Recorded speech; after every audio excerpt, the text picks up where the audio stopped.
कि जब अडानी इंडिया का अब तक का सबसे बड़ा एफपीओ लेके आ रहा था, उसके 48 आवर्स पहले ये रिपोर्ट क्यों आई। आपने अगर हर्षद मेहता मूवी देखी होगी तो उसमें एक डायलॉग था कि अगर मैं गिरूंगा तो अकेले नहीं गिरूंगा, सबको लेके गिरूंगा। अगर इस पे 10 से 12% भी इंटरेस्ट लगा दिया जाए जैसे नॉर्मल आदमी पे लगता है, तो इतना तो अडानी ग्रुप की कई कंपनियों का टोटल मुनाफा तक नहीं है। देखिए, जिस दिन हिंडनबर्ग की रिपोर्ट आई थी, आने के 2 दिन के अंदर LIC का 18,000 करोड़ का नुकसान हो गया था, और ये लोगों का पैसा है। ऐसा कौन सा रेवोल्यूशनरी प्रोडक्ट बना दिया कि अडानी के एक शेयर का प्राइस इतने कम टाइम में इतना ऊपर चला गया। और ऐसे में जब SBI और LIC जैसी सरकारी ऑर्गेनाइजेशन इन्वेस्ट करती है तो गवर्नमेंट का भी नाम उछलता है कि ये अडानी के साथ मिले होंगे। हिंडनबर्ग रिसर्च की एक रिपोर्ट में आज अडानी ग्रुप के शेयरों में भारी गिरावट देखने को मिली।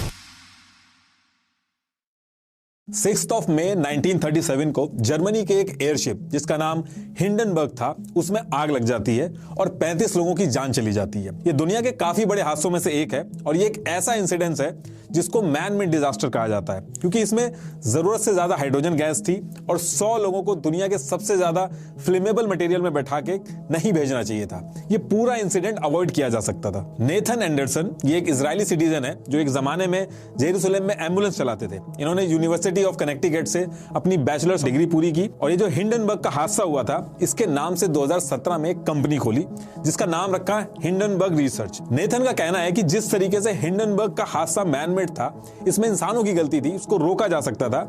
ऐसे ही इनकी जो कंपनी है हिंडनबर्ग रिसर्च, ये दुनिया में ऐसे फाइनेंशियल मैनमेड डिजास्टर जिनको रोका जा सकता है उनको ढूंढती है और लोगों के पैसे को बचाती है। इस कंपनी को खोलने से पहले नेथन ने हैरी मार्कोपोलोस के साथ मिलकर दुनिया का सबसे बड़ा फाइनेंशियल फ्रॉड पकड़ा था, जिसका नाम बर्नी मैडोज पोंजी स्कीम था।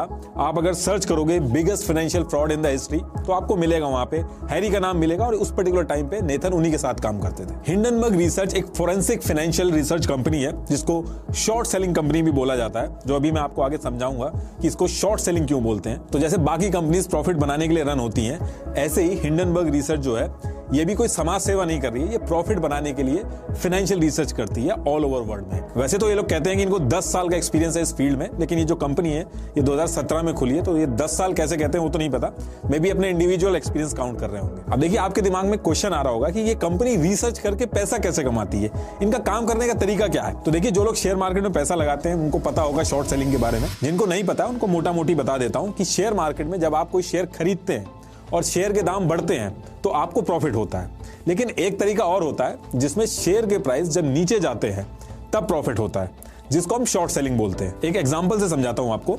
मान लो मेरे पास पैसे नहीं है और मेरे पास इंफॉर्मेशन आ गई कि 10 तारीख को अडानी ग्रुप के शेयर 100% नीचे जाएंगे। मान लीजिए 3,000 का एक शेयर है अडानी ग्रुप का और मेरे पास 3,000 रुपए नहीं है, तो मैंने क्या किया, अपने ब्रोकर से बोला कि मुझे अडानी ग्रुप का एक शेयर उधार दे दो, मैं आपको 10 तारीख को लौटा दूंगा। लेकिन ये ध्यान रखिएगा, मैंने शेयर लिया ब्रोकर से, पैसे नहीं लिए। तो अगर मैंने शेयर लिया है तो उसको मैं शेयर ही लौटाऊंगा, भले ही जो भी रेट चल रहा है उस पर्टिकुलर टाइम पे। और ब्रोकर से जैसे ही मैंने शेयर लिया उसको तुरंत जाके मार्केट में बेच दिया 10 तारीख से पहले 3,000 के रेट में, और मेरे पास 3,000 रुपए आ गए। अब मान लो 10 तारीख को अडानी का जो शेयर है वो 2,000 रुपए का हो गया, तो मैंने वो एक शेयर मार्केट से 2,000 रुपए में खरीद के अपने ब्रोकर को वापस कर दिया, तो मेरे पास 1,000 रुपए फालतू आ गए और ये मेरा प्रॉफिट हो गया। लेकिन ये जो प्रॉफिट है ये तब पॉसिबल है जब मुझे कंफर्म हो कि प्राइस नीचे ही जाएगा। और ये एग्जांपल मैंने सिर्फ समझाने के लिए आपको बताया है। ये जो पूरा गेम होता है लाखों करोड़ों का होता है। ये जो शेयर्स उधार दिए जाते हैं उसको देने की भी कुछ कीमत होती है। इस पूरे कॉन्सेप्ट को शॉर्ट सेलिंग बोलते हैं, और हिंडनबर्ग ऐसे ही शॉर्ट सेलिंग से पैसे कमाता है। हिंडनबर्ग रिसर्च को जिस कंपनी पे शक होता है उसके ऊपर ये डीप रिसर्च शुरू कर देते हैं, और इनके रिसर्च करने के तरीके बहुत ही अलग अलग होते हैं। पहले कई सालों तक रिसर्च करते हैं, उसके बाद पूरी रिपोर्ट बना के सोशल मीडिया और न्यूज आउटलेट्स होते हैं उसमें डाल देते हैं। जैसे ही मार्केट में हल्ला होता है उस पर्टिकुलर कंपनी के शेयर्स नीचे आ जाते हैं और ये शॉर्ट सेलिंग करके अपना पैसा बना के निकल जाते हैं। बस ये एक काम करते हैं कि अपनी रिपोर्ट को पब्लिक करने से पहले ये सारी डिटेल्स अपने इन्वेस्टर्स को देते हैं। ये इन्वेस्टर्स शॉर्ट सेलिंग के थ्रू पैसा इन्वेस्ट करते हैं, और जब कंपनी के शेयर्स नीचे जाते हैं तो ये इन्वेस्टर्स मोटा मुनाफा बनाते हैं, और जो मुनाफा होता है उसमें से हिंडनबर्ग अपना कट लेता है। ये जो पूरा प्रोसेस मैंने बताया यही इस कंपनी का पैसा कमाने का तरीका है, और ये ऐसा करके कोई इलीगल एक्टिविटी नहीं कर रहे हैं, क्योंकि यूएस के अंदर पूरी तरीके से लीगल है। देखिए, हिंडनबर्ग रिसर्च एक ऐसी कंपनी है जिसका एड्रेस तक आप नहीं पता कर सकते। विकिपीडिया की माने तो 5 एम्प्लॉइज हैं इनकी कंपनीज में, लेकिन उसके बाद भी लोग इनको सीरियसली लेते हैं, क्योंकि पिछले 5 साल में 45 इन्वेस्टिगेशंस की हैं इन्होंने, जिसमें से 75% केसेस में इनकी बातें एकदम सही निकली हैं और इसकी वजह से इनके इन्वेस्टर्स ने मोटा प्रॉफिट कमाया है। और 29 केसेस में तो जिस कंपनी पे इन्होंने रिसर्च पब्लिश की है उसके स्टॉक्स 50% से ज्यादा गिरे हैं। अडानी ग्रुप की रिसर्च से पहले हिंडनबर्ग ने जो सबसे बड़ी इन्वेस्टिगेशन की थी जिसमें इनको बहुत ही बड़ा फायदा हुआ था, वो निकोला नाम की एक कंपनी पे की थी जो इलेक्ट्रिक व्हीकल बनाती थी। हिंडनबर्ग ने जो निकोला के ऊपर रिसर्च की थी उसको नाम भी बड़ा इंटरेस्टिंग दिया था, झूठ का महासागर। निकोला की मार्केट वैल्यू 34 बिलियन थी। हिंडनबर्ग की रिपोर्ट आने के बाद इनकी मार्केट वैल्यू सिर्फ 1.3 बिलियन तक बची। और ऐसा नहीं है कि जिस कंपनी पे रिसर्च करते हैं उसके सिर्फ शेयर्स ही नीचे जाते हैं, उसके बाद उस कंपनी पे केस भी चलने स्टार्ट हो जाते हैं। निकोला के ऊपर जब इन्होंने रिसर्च की थी तो उसके बाद US security and exchange commission ने निकोला के अगेंस्ट इंक्वायरी की तो निकोला के डायरेक्टर को गिल्टी माना गया। और ऐसी कई companies WINS finance, China metal resource utilisation, HF foods, blockchain, इन सब का हाल बुरा हो गया था जब हिंडनबर्ग ने इन पे रिपोर्ट पब्लिश की थी। 90% तक शेयर्स नीचे गिर गए थे और जितना ये बताते हैं कि इस कंपनी का शेयर यहां तक नीचे जाएगा इनकी रिपोर्ट आने के बाद, लगभग उतना ही जाता है। जैसे अडानी के केस में इन्होंने 85% तक बोला है कि नीचे जाएंगे। यही रीजन है कि दुनिया भर के अमीर लोग जितना अपनी गवर्नमेंट से नहीं डरते हैं उससे ज्यादा हिंडनबर्ग की रिपोर्ट से डरते हैं कि कहीं उनकी कंपनी का नाम ना आ जाए हिंडनबर्ग की रिसर्च में। लेकिन अडानी ग्रुप के ऊपर जो इन्होंने रिसर्च की है, इस वाले केस में हिंडनबर्ग रिसर्च ने इनके शेयर्स पे नहीं बल्कि इनके बॉन्ड्स में पैसा इन्वेस्ट किया है, क्योंकि हिंडनबर्ग के किसी भी इन्वेस्टर के पास इंडिया में शेयर्स बाय और सेल करने का लाइसेंस ही नहीं है। इसलिए इस रिसर्च के आने के बाद शेयर मार्केट से ज्यादा बॉन्ड मार्केट में हलचल हो रही है। इंडिया में लोग शेयर मार्केट डिस्कस कर रहे हैं, लेकिन आज 1 फरवरी को दुनिया का सबसे बड़ा बैंक क्रेडिट स्विस ने अडानी ग्रुप के बॉन्ड को 0 रेटिंग दे दी है। इसका मतलब यह हुआ कि क्रेडिट स्विस ने अपने प्राइवेट क्लाइंट्स को अडानी के बॉन्ड्स के बदले लोन देना बंद कर दिया है। देखिए यूजुअली क्या होता है कि जो ट्रेडर्स होते हैं वो बॉन्ड्स को गिरवी रख के लोन्स लेते हैं जिससे उनको ट्रेड करने के लिए पैसे मिलते हैं। अडानी के बॉन्ड्स पे भी पहले जो फेस वैल्यू थी वो 70 से 80% तक लोन मिल जाता था, लेकिन अब क्रेडिट स्विस ने उन बॉन्ड्स को 0 मान लिया है। इसका मतलब यह हुआ कि नए लोन्स तो मिलेंगे ही नहीं और जिन्होंने अडानी बॉन्ड्स के ऊपर पुराने लोन ले रखे थे उनको भी अब कुछ नया कोलेटरल देना पड़ेगा। अगर उन्होंने ऐसा नहीं किया तो बैंक उनकी सिक्योरिटीज को लिक्विडेट कर देगा। इस खबर के आते ही स्टॉक मार्केट में एकदम खलबली सी मची हुई है और अडानी ग्रुप की जो कई सारी कंपनीज हैं उनके जो शेयर्स है एक बार में नीचे गिरने लगे हैं। ये भी मेन स्ट्रीम मीडिया जो है उसको कवर नहीं कर रहा है, लेकिन ये बहुत ही बड़ा हिट है अडानी ग्रुप के लिए। देखिए 25 जनवरी 2023 को हिंडनबर्ग रिसर्च ने 106 पेजेस की एक रिपोर्ट रिलीज की अपनी वेबसाइट के ऊपर। उसमें 88 क्वेश्चंस पूछे अडानी ग्रुप से। इस रिपोर्ट के अंदर 720 साइटेशंस थी। 720 साइटेशंस का मतलब यह हुआ कि जो भी इन्होंने कहा इस रिपोर्ट में उतनी चीजों के इन्होंने प्रूफ भी दिखाए हैं साथ में, जो मैं भी आगे आपको बताऊंगा। इस रिपोर्ट का टाइटल था कि दुनिया का तीसरा सबसे अमीर आदमी कैसे कॉर्पोरेट हिस्ट्री की सबसे बड़ी ठगी कर रहा है। How the world's third richest man is pulling the largest con in corporate history. ये रिपोर्ट इन्होंने 2 साल लगा के बनाई थी और इसके लिए इन्होंने मल्टीपल कंट्रीज भी ट्रैवल करी। जहां जहां पे अडानी ग्रुप के लिंक थे वहां वहां इन्होंने ट्रैवल किया। लेकिन नॉर्मली जब हिंडन रिसर्च रिपोर्ट बनाते हैं तो किसी को भी पता नहीं लगने देते हैं कि किसके ऊपर रिसर्च कर रहे हैं। लेकिन अडानी वाला जो केस था उसमें जनवरी 2022 में एक डिटेल न्यूयॉर्क मैगजीन में पब्लिश हुई थी जिसमें यह लिखा था कि नेथन एंडरसन मॉरिशस की पूरी जो कॉर्पोरेट रजिस्ट्री है उसको डाउनलोड करवा रहे हैं। तब उस पर्टिकुलर टाइम पे तो पता नहीं था, लेकिन बाद में पता चला कि वो जो कॉर्पोरेट रजिस्ट्री डाउनलोड करवा रहे थे वो अडानी ग्रुप के ऊपर इन्वेस्टिगेशन का एक पार्ट था। हिंडनबर्ग की ये रिपोर्ट बहुत ही अटैकिंग रिपोर्ट है। इसमें इन्होंने थोड़ी भी नरमी नहीं दिखाई अडानी ग्रुप के लिए। ये रिपोर्ट इंडिया के अंदर सुनामी की तरह पड़ी। इसके आते ही अडानी रिचेस्ट आदमियों की लिस्ट में जहां पे वो 30वें नंबर पे थे वहां से उठ के सीधे 8वें नंबर पे आ गए। $65 बिलियन का नुकसान हुआ अडानी ग्रुप को। अडानी ग्रुप के शेयर्स इतने ज्यादा नीचे आने लगे कि उस पर लोअर सर्किट लगाना पड़ गया। लोअर सर्किट का मतलब हुआ कि अडानी के शेयर्स अगर आप उससे नीचे दामों में बेच के निकलना चाहो तो वो भी निकल नहीं सकते। चाहे अडानी पोर्ट्स हो, अडानी पावर हो, अडानी ग्रीन हो, सबके शेयर्स बहुत ही तेजी से नीचे आ रहे थे। इसमें अडानी ग्रुप का तो जो नुकसान हुआ वो हुआ ही, इसके साथ साथ इंडियन स्टॉक मार्केट जो है उसने 4 लाख करोड़ रुपीस गंवाए। ये बहुत ही बड़ा नंबर होता है। अब देखिए कहीं कहीं पे मैं जो टर्म्स यूज कर रहा हूं शेयर मार्केट के, कुछ लोगों को इसको समझने में दिक्कत आ रही होगी। देखिए भले ही आप स्टॉक मार्केट में इन्वेस्ट करते हो या नहीं करते हो, लेकिन एक बेसिक अंडरस्टैंडिंग स्टॉक मार्केट की बहुत ही जरूरी है, क्योंकि स्टॉक मार्केट डायरेक्टली और इनडायरेक्टली हमारी लाइफ पे इंपैक्ट डालता है। हर चीज में इसके कॉन्सेप्ट्स यूज होते हैं और इसको समझने के लिए आपको मोटी मोटी किताबें पढ़ने की जरूरत नहीं है। कुक्कू एफएम पे एक अच्छी ऑडियो बुक है जो आपके सारे कॉन्सेप्ट क्लियर कर देगी, जिसका नाम है स्टॉक मार्केट में निवेश और ट्रेडिंग के सीक्रेट्स। इस ऑडियो बुक को आप कहीं भी, कभी भी और किसी भी regional language including Hindi and English में सुन सकते हैं। और ऑडियो बुक आपके कॉन्सेप्ट तो क्लियर करेगी और आप अगर इन्वेस्टमेंट भी करते हो तो उसमें भी आपकी मदद करेगी। और इसके अलावा भी कुक्कू एफएम पे हजारों अलग अलग जॉनर की ऑडियो बुक अवेलेबल है। आप अपने इंटरेस्ट के हिसाब से कोई भी ऑडियो बुक को अपनी कन्वीनियंस के हिसाब से सुन सकते हो। जैसे मैं ट्रैवल करते हुए ड्राइव मोड पर यूज करता हूं और डिस्क्रिप्शन से दिए गए लिंक से डाउनलोड करके मेरा कूपन कोड NR50 यूज करके फर्स्ट मंथ का जो सब्सक्रिप्शन है वो आप 50% डिस्काउंट पे ले सकते हो, यानी कि ₹49 ओनली। तो टॉपिक पे वापस आते हैं। देखिए, जो हिंडनबर्ग की रिपोर्ट है इसमें मल्टीपल एलिगेशन लगे हैं अडानी ग्रुप के ऊपर। मैं इस पूरी रिपोर्ट का जो लिंक है वो यूट्यूब के डिस्क्रिप्शन में दे रहा हूं, लेकिन कुछ मेन एलिगेशन आपको मैं समझा देता हूं। देखिए, सबसे बड़ा एलिगेशन है स्टॉक मैनिपुलेशन का, और ये एलिगेशन इस रिपोर्ट आने से पहले भी अडानी ग्रुप के ऊपर लगते रहे। मार्च 2020 में अडानी एंटरप्राइज का एक शेयर का प्राइस 130 रुपए के करीब था, और नवंबर 2022 में अडानी एंटरप्राइज के एक शेयर का प्राइस 4000 से भी ऊपर चला गया था। देखिए, इतने कम टाइम में एक शेयर के प्राइस का इतना ऊपर जाना ये नॉर्मल चीज नहीं है। तो ऐसा क्या कर दिया अडानी एंटरप्राइज ने, ऐसा कौन सा रेवोल्यूशनरी प्रोडक्ट बना दिया कि अडानी के एक शेयर का प्राइस इतने कम टाइम में इतना ऊपर चला गया, वो भी तब जब कोरोना का टाइम चल रहा है, ऑल ओवर वर्ल्ड के अंदर मार्केट बंद है, रिसेशन जैसा माहौल है, उस पर्टिकुलर टाइम पे शेयर इतना ऊपर पहुंच गया। ये जो इमेज आप देख रहे हैं इसमें हिंडनबर्ग ने शेयर किया है कि अडानी ग्रुप की कंपनी कैसे 3 साल में इतनी ज्यादा ग्रो कर रही है। देखिए, अब आप कहोगे कि शेयर की डिमांड ज्यादा थी इसलिए अडानी के शेयर के प्राइस बढ़ गए, इसमें इतना हल्ला करने वाली क्या बात है? डिमांड सप्लाई का खेल है, इसमें डिमांड ज्यादा होगी इसलिए हो गया होगा। लेकिन इसमें एक चीज आप सोचिए कि अडानी ग्रुप के एक शेयर को लोग इतने ज्यादा दाम में ले क्यों रहे हैं? अब आप इसमें भी कह सकते हो कि सिंपली परफॉर्मेंस अच्छी होगी, अडानी ग्रुप ने मुनाफा इतना ज्यादा धमाकेदार बनाया होगा कि लोगों की मजबूरी हो गई होगी उनके शेयर्स लेना और प्रॉफिट बनाना। तो देखिए, कोरोना टाइम और रिसेशन जैसे हालात थे और परफॉर्मेंस इतनी भी अच्छी नहीं थी इनकी, तो ये शेयर्स के रेट बढ़े कैसे?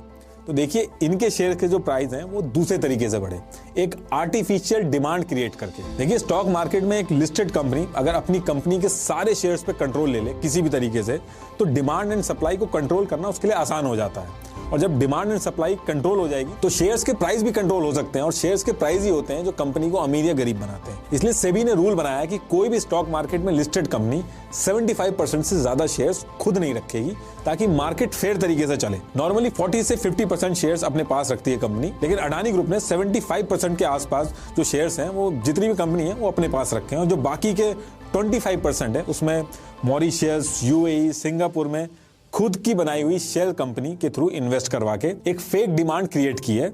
तो मेजोरिटी जो कंट्रोल है वो अडानी ग्रुप के हाथ में ही पहुंच गया इनडायरेक्टली, ऐसा रिपोर्ट में बताया गया है। और इससे हट के भी आपको एक चीज बता देता हूं कि LIC और SBI जो है, LIC जहां आप बीमा करवाते हो, SBI जहां पे आप अपना पैसा जमा करते हो, इन्होंने भी पैसे देके इनके शेयर्स खरीदे हैं। LIC ने 74,000 करोड़ रुपीस देके अडानी के शेयर्स खरीदे हैं, और SBI ने भी हजारों करोड़ लगा के अडानी ग्रुप के शेयर्स खरीदे हैं। और जो लोन दिया है SBI ने वो अलग चीज है, ये इन्वेस्ट किए हैं SBI ने। ये जो सारी चीजें हो रही हैं इससे अडानी ग्रुप के शेयर्स की जो डिमांड है वो क्रिएट हो रही है, और नॉर्मल आदमी भी जब तेजी से शेयर्स के दाम ऊपर बढ़ते हुए देखता है तो वो भी चाहता है कि उसको खरीद के उसमें से पैसा बना ले। तो अडानी ग्रुप के ऊपर यही एलिगेशन है कि ये शेयर्स के जो रेट है ये आर्टिफिशियल डिमांड क्रिएट करा के बनाए गए हैं, अडानी ग्रुप की परफॉर्मेंस की वजह से नहीं बढ़े। और ऐसे में जब SBI और LIC जैसी सरकारी ऑर्गेनाइजेशन इन्वेस्ट करती है तो गवर्नमेंट का भी नाम उछलता है कि ये अडानी के साथ मिले हुए हैं। ये जो एशिया के नंबर 1 रिचेस्ट, दुनिया के नंबर 3rd रिचेस्ट, ये जो शेयर्स के रेट होते हैं इनकी कंपनियों के उसके हिसाब से ही बनते हैं। जिसके शेयर्स के दाम ज्यादा होंगे उसकी कंपनी की वैल्यू उतनी ज्यादा होगी,